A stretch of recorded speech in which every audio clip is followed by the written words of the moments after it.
plagiarism over Memecoin PNUT.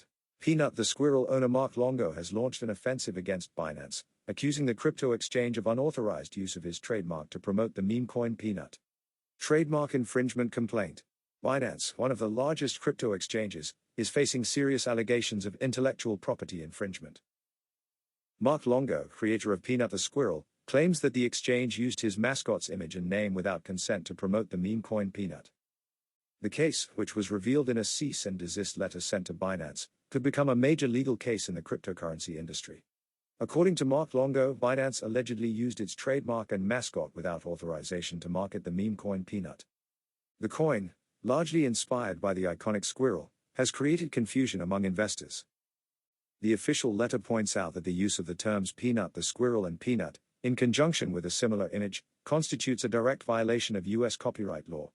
Mark Longo states that the Peanut mascot was originally used for educational purposes and animal welfare initiatives. Now he is demanding that Binance immediately cease all illegal use, or face legal action with penalties of up to $150,000 per violation. Impact on the Memecoin market. The Peanut token has experienced a spectacular rise, reaching a market capitalization of $2.25 billion on November 14. The frenzy around this Memecoin has been amplified by its association with Peanut the Squirrel, a viral character beloved on social media. However, this case raises fundamental questions about intellectual property rights in an industry where meme coins often thrive on existing brands and characters.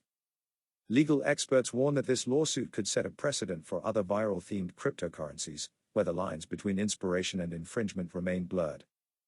Should Binance refuse to comply with Longo's request, the consequences could be severe. A court injunction could not only result in significant damages, but also damage Binance's reputation. In short, this case between Mark Longo and Binance could mark a watershed moment in the regulation of meme coins and intellectual property rights in crypto. With the growing popularity of these tokens, legal clarity is essential to protect creators and avoid similar disputes in the future. Binance, for its part, has yet to officially respond to these allegations.